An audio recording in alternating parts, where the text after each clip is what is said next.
Bismillahirrahmanirrahim. Alhamdulillahi Rabbil Alamin. Wassalatu wassalamu ala sayyidina wa nabiyyina Muhammad wa ala alihi at-tayyibin at-tahirin wa sahbihi al-muntajabin wa ala al-jami' al-anbiya illahi wal mursalin. Me emrin e Allahut, të gjithë mëshirshmit, mëshirëplotit. Falënderimet më të sinqerta janë për Allahun e madhruar. Paqja e bekimet e Allahut qofshin mbi profetin Muhammed, mbi familjen e tij të pastër, mbi shokët e tij të zgjedhur dhe mbi të gjithë të dërguarit dhe profetët e Allahut të madhruar. Të dashur vëllezër dhe motra, ju përshëndes me përshëndetjen e bukur islame. Assalamu alaikum wa rahmatullahi wa barakatuhu. Paqja, bekimet, mirësi dhe mëshira e Allahut qofshin mbi ju. Për sot do të flasim inshallah për temën si të ruhet morali në kohën moderne. Morali është një nga shtyllat më të rëndësishme të fesë islame. Profeti Muhammed, paqja e bekimet e Allahut qofshin mbi të dhe mbi familjen e tij, nuk erdhi vetëm për të mësuar njerëzit si të falen apo të agjerojnë, por për të ndërtuar njeriu me moral. Në një thënie të tij ai ka thënë: Innama bu'ithtu li utammima makarim al-akhlaq. Vërtet, jam dërguar që të përsos moralet e mira. Sot jetojmë në një kohë ku teknologjia është zhvilluar jashtëzakonisht.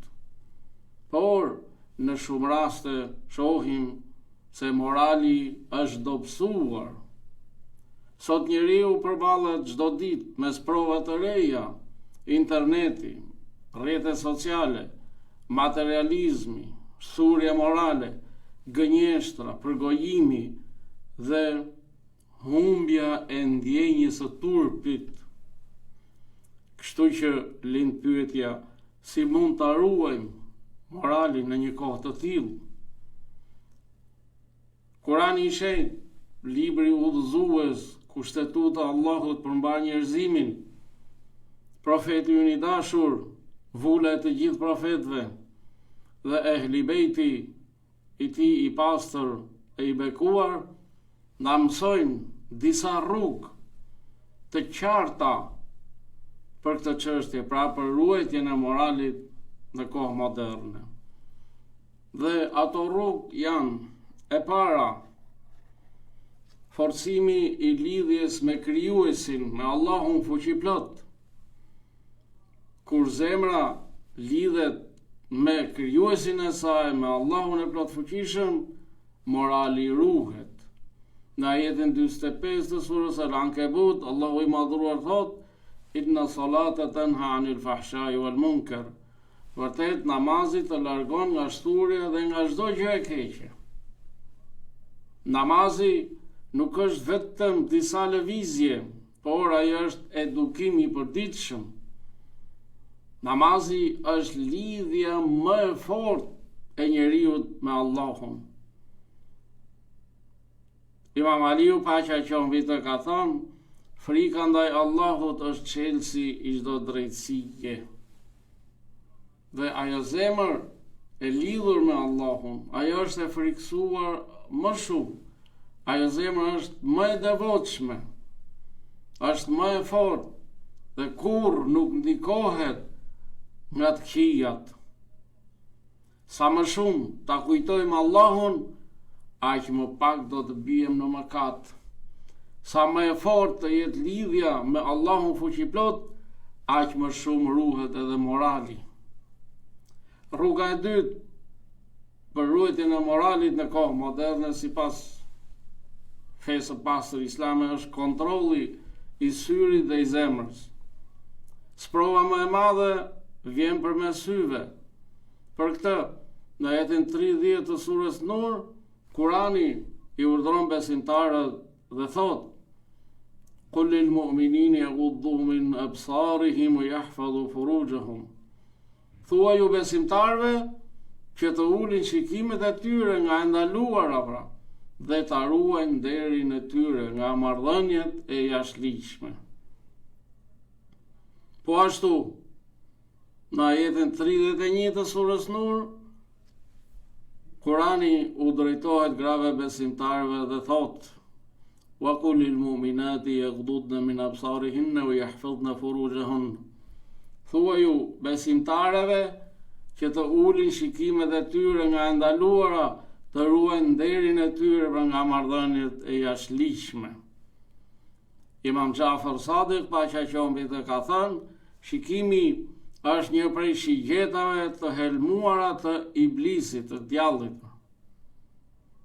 Sot telefoni mund të jetë mjet për dije, ose mund të jetë një derë drejt mëkatit. Çdo besimtar duhet ta pyes veten: a më afron kjo që po shoh tek Allahu, apo më largon prej tij? Prandaj le të jemi të kujdesshëm kur përdorim pra telefonat. Të mos i përdorim pra në ato gjëra, në ato vepra që na largojnë nga krijuesi, apo që na zhysin në knetën e mëkateve. Rruga e tretë është zgjedhja e shoqërisë së mirë. Shoku ndikon më shumë se sa mendojmë. Profeti Muhammed, paqja e bekimet e Allahut qofshin mbi të dhe mbi familjen e tij, ka thënë: njeriu është në fenë e mikut të tij, shokut të tij. Prandaj secili le të shikojë kë zgjedh për shok dhe për mik. Imam Aliu, paqja qofshin mbi të, ka thënë: shoqërimi me njerëzit e mirë të shtyn drejt mirësisë.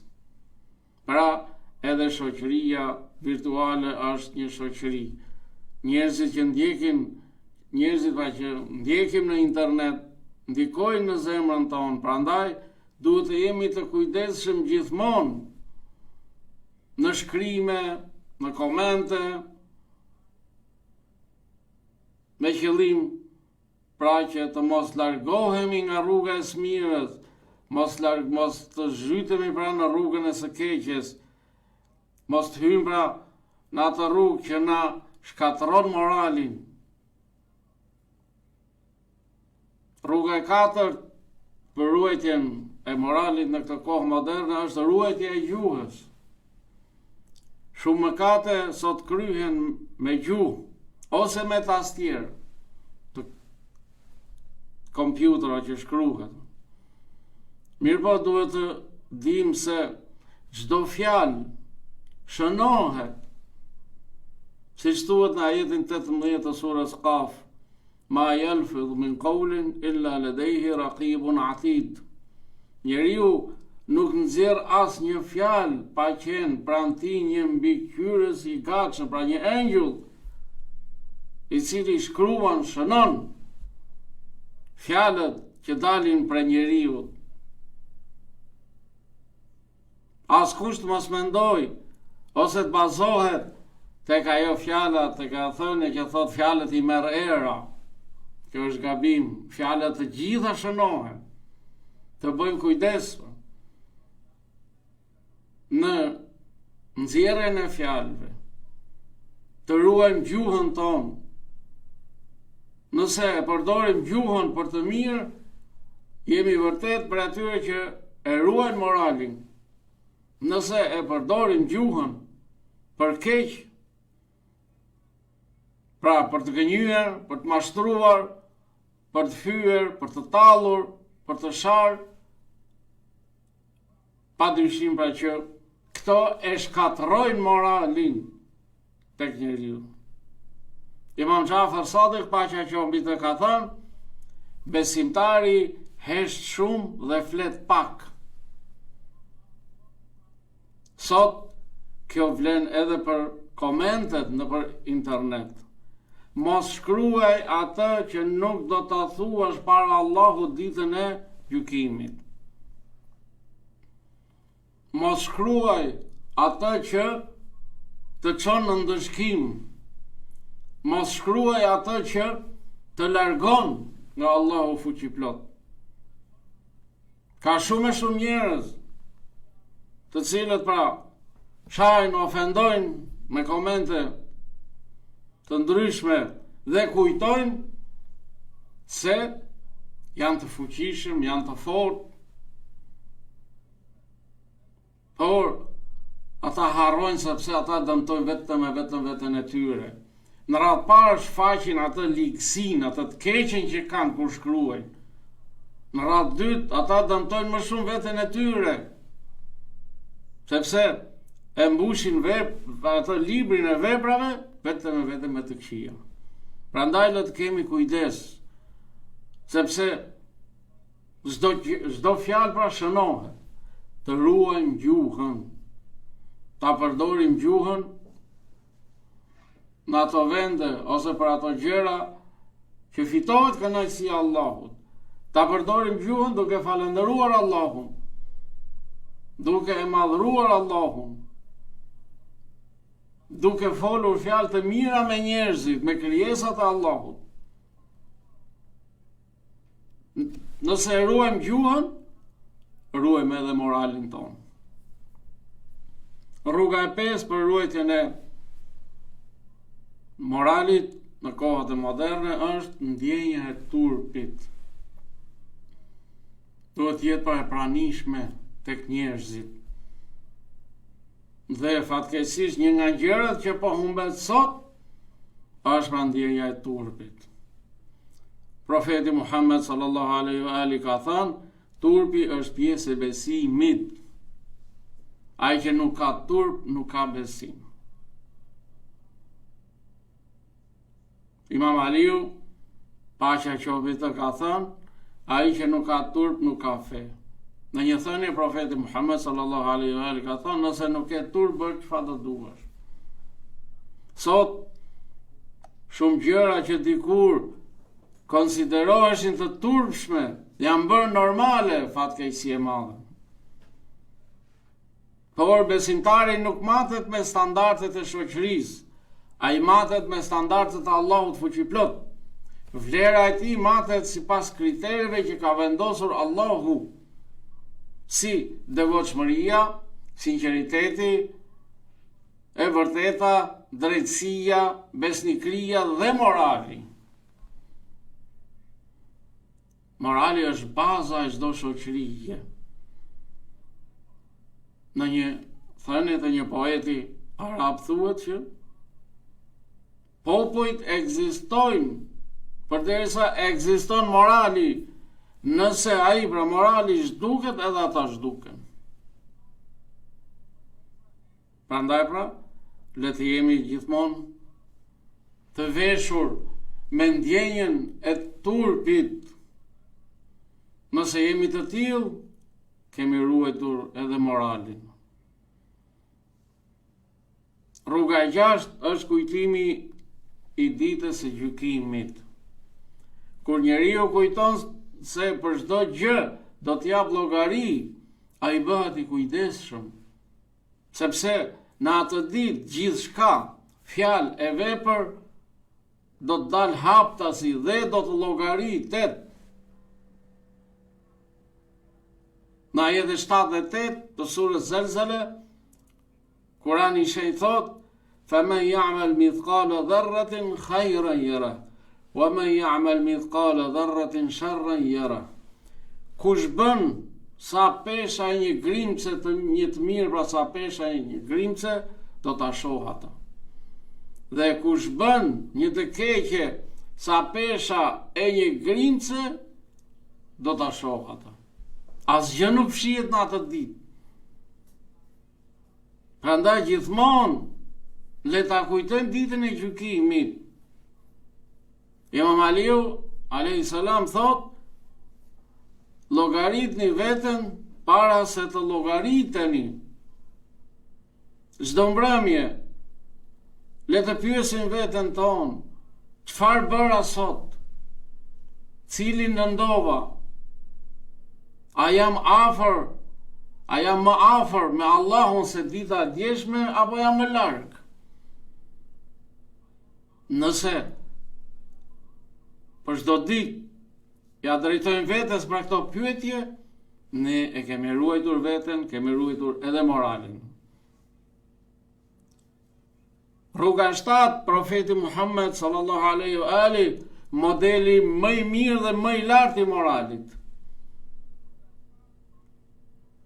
Dhe për këtë s'ka dyshim, pra se shembulli më i mirë dhe më i lartë në moral është pra profeti i dashur, profeti Muhammed, paqja e bekimet Allahut qofshin mbi të dhe mbi familjen e tij, për të cilin Allahu i madhruar ka thënë: "Wa innaka la'ala khuluqin 'azim." Se ti je me virtyte, moral madhor. Po ashtu, në ajetin 21 të surës Ahzab, Allahu i madhruar thot për profetin Muhammed sallallahu alaihi wa alihi: "Laqad kana lakum fi rasulillahi uswatun hasana liman kana yarju Allaha wal yawmil akhir wa dhakara Allaha kathira." Në të dërguarin e Allahut ka një shembull të mrekullueshëm për ata që shpreson tek Allahu dhe dita e fundit dhe e përmend shumë Allahun. Pra profeti Muhammed sallallahu alaihi wa alihi është pra shembulli, modeli më i mirë, më i lartë i moralit, dhe të gjithë ne duhet ta marrim shembull profetin Muhammed sallallahu alaihi wa alihi në jetën tonë, sepse ai është njeriu më i përkryer. Nuk vjen njeri si profeti Muhammed sallallahu alaihi wa alihi. Dhe vetë Allahu krijuesi na thot pra që ai është shembulli më i mrekullueshëm pra për ata që shpreson tek Allahu, tek shpërblimi dhe te dita e fundit, pra tek xheneti inshallah. Dhe për ata që e përmend shumë Allahu. Profeti i dashur, pra, si thot Allahu, është njeriu që bart virtytet dhe moralin më të lartë, më madhor. Dhe ne pra duhet ta ndjekim atë me vepra. Profeti Muhammed sallallahu alaihi wa alihi të jetë i pranishëm në fjalët tona, në mendimet tona, në veprat tona, në sjelljen tonë, në moralin tonë. Sepse ai ishte Kurani natë, Kurani folës. Dhe rruga e tetë, gjithashtu Imam Huseini, paqja qoftë mbi të, është modeli moralit. Imam Huseini nuk luftoi vetëm kundër padrejtisë. Ai luftoi për të mbrojtur moralin e Islamit. Ai tha: "Unë dola vetëm për të reformuar ummetin e gjyshit tim. Dua të urdhroj të mirën dhe të ndaloj nga e keqja." Që fatkeqësisht kjo detyrë është zbehur në këtë ditë. Prandaj shikojmë që të këqijat kanë marrë dhenë, sepse nuk ndalohen. Dhe sot të jesh pa Husejnian, të jesh në rrugën e Imam Husejnit alayhi salam, do të thot, ose nuk do të thot vetëm të qash, të mbash zi për Kerbelan, por të jesh pa në rrugën e Imam Husejnit, të jesh Husejnian, do të thot të jesh i ndershëm, të mos gënjesh, të mos tradhtosh, të ruash pastërtinë dhe të mbrosh të vërtetën. Këto pra ishin 8 rrugë, për rrugëve të tjera që na udhëzon Kurani, profeti, Ahli Bejti, për të ruajtur moralin në këtë kohë moderne. Të dashur vëllezër dhe motra, në përfundim themi se morali nuk ruhet vetëm me dëshira, ai ruhet me lidhje me Allahun, me namaz, me Kur'an, me kujdesin ndaj syrit, me zgjedhje të shoqërisë dhe me kontroll të gjuhës, me ndjenjën e turpit, me kujtim të jetës tjetër dhe me ndjekjen e profetit dhe të Ehli Bejtit, paqja qoftë mbi ta, që janë shembulli më i mirë dhe më i lartë i moralit. Profeti i dashur, profeti Muhammed sallallahu alaihi wa alihi ka thënë: "Njeriu më i dashur tek Allahu, pra njeriu më i dashur tek Allahu është ai me moralin më të mirë." Le të lutemi që Allahu t'i zbukuroj zemrat tona me moralin e profetit Muhammed dhe të Ehli Bejtit, të na jap forcë të qëndrojmë të pastër në këtë kohë provash dhe të na bëj për atyre që e takojnë Allahun me zemër të pastër të shëndosh. E ta lutim Allahun që të na zbukuroj me moralin më të mirë, të na largoj nga veset e këqija dhe të na bëj pra ndjekës të sinqert të profetit dhe familjes së tij të pastër. Allahu ju ruajt ju dhe familjet tuaja kudo që t'jeni. Assalamu alaikum wa rahmatullahi wa barakatuhu. Paqja, bekimet, mirësi dhe mëshira Allahut qofshin mbi ju.